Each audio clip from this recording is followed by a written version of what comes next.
দাম কি বাড়ার সম্ভাবনা আছে? বাড়বে, এই ঈদের সঙ্গে ঈদের ভরা মৌসুমে এলাকা বাজারটা বাড়বে। দর্শক বন্ধুরা আসসালামু আলাইকুম। দর্শক আবারও পরিবর্তন হলো দেশি পেঁয়াজের দাম। আমরা রয়েছি পেঁয়াজের পাইকারি হাটে। আমরা কিন্তু এই মুহূর্তে আতাইকুলা হাটে অবস্থান করছি। আর আমাদের সাথে কে রয়েছে? সেই ভাইরাল মুখ ইনুস ভাই।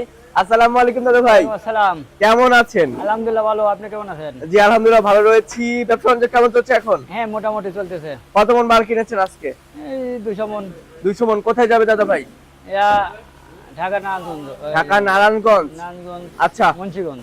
আচ্ছা আচ্ছা। তো খাতি নাকি রাখাই পেঁয়াজ কিনেছেন? এটা খাওয়াতেই কিন্তু রাখা যাবে, রাখাও যাবে এবং খাওয়াও যাবে না? হ্যাঁ, আপনি তো খুচরা মার্কেটে বিক্রি যে করবে সেই জন্য কিনেছেন না?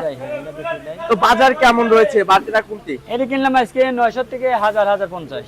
900 থেকে 1000, 1050। হ্যাঁ। সর্বোচ্চ ভালো মানের যে পেঁয়াজটা আছে, এই গ্রেডের যে পেঁয়াজ, সেটার দাম কত আছে? ওটা এলাকা দেশি, এটা এলাকা তাহিপুর বলে, ওটা এলাকা 1050 থেকে 1150। আচ্ছা, কোয়ালিটি ভেদে দাম নির্ভর করছে। দামের পর। তো ভাইজান তো ব্যবসার সাথে অনেক দিন জড়িত রয়েছে। হ্যাঁ হ্যাঁ। তো প্রতিনিয়ত যেহেতু হাট বাজার করছেন, কেউ যদি আপনাদের কাছ থেকে পেঁয়াজ কিনতে চায় তাহলে কি কিনতে পারবে? হ্যাঁ, বাংলাদেশের যে প্রান্তে দিন হোক আমরা কিনে পৌঁছে দিতে পারবো।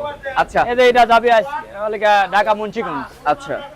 তো দাদা ভাই আপনাদের যোগাযোগ নাম্বারটা একটু দিবেন। আমার নাম্বার 01721 77 32 55। 77 32 55। ইনুস ভাই না? আচ্ছা, কোন কোন হাট করেন বেশিরভাগ? এটা সবেরই, আমরা আতাইকুলা, বনগ্রাম, পশুপাড়া, সিনেঘরা, হাজিরাট সব হাটই করি আমরা। আমরা সপ্তাহে 7 দিন। সপ্তাহে 7 দিনই। আচ্ছা। তো দর্শক ভাইজান কিন্তু সপ্তাহে 7 দিনই হাট করে থাকে। তো দাদা যেহেতু ব্যবসার সাথে অনেকদিন যাবত জড়িত রয়েছেন এবং প্রতিনিয়ত হাট বাজার করছেন, দাম কি বাড়ার সম্ভাবনা আছে? বাড়বে, এই ঈদের সঙ্গে ঈদের ভরা মৌসুমে এলাকা বাজারটা বাড়বে। যাই হোক 1-200 টাকা বাড়বে। এই যে 2 মাস ধরে বলতেছেন যে বাড়বে বাড়বে, না, তো বাড়বে না। বাড়বে বলতে কি, এখন মানুষের কৃষকের ঠেকা, কৃষকের দেখা যায় হালখাতার চাপটা বেশি। আচ্ছা পানিওয়ালা, বেসনওয়ালা, আবার সারওয়ালা, টিলারওয়ালা, কামলা সবাই কিন্তু এই কৃষকের পর নির্ভর। আচ্ছা। এই কৃষকের কিন্তু পিস বেশি এলাকা সবকিছুই দেওয়া লাগে, এই কারণে বাজারটা বাড়তেছে না। বাজারটা বাড়বে, এটি চাপটা কমে যাবে না ঈদের আগেই। আচ্ছা, বাংলাদেশে কি এলসি পেঁয়াজের দরকার আছে কি বলছে? এলসিপির দরকার নাই, এলসিপি বাংলাদেশ থেকে আর বাইরের রাষ্ট্র দেওয়া লাগবে।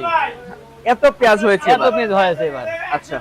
তো ভাইজান যেহেতু প্রতিনিয়ত হাট বাজার করছেন, বর্তমানে কৃষকদের কি বুঝছেন, তারা কি ন্যায্য মূল্য পাচ্ছে? না, কৃষক ন্যায্য মূল্য পাচ্ছে না। কৃষকের দামটা 1500 থেকে 2000 টাকা হলে পরে তাই ন্যায্য মূল্য হতে। আচ্ছা আচ্ছা আচ্ছা। তো দর্শক আমরা কিন্তু সরাসরি ইনুস ভাইয়ের সাথে ছিলাম। ভাইয়ের নাম্বার দেওয়া রয়েছে।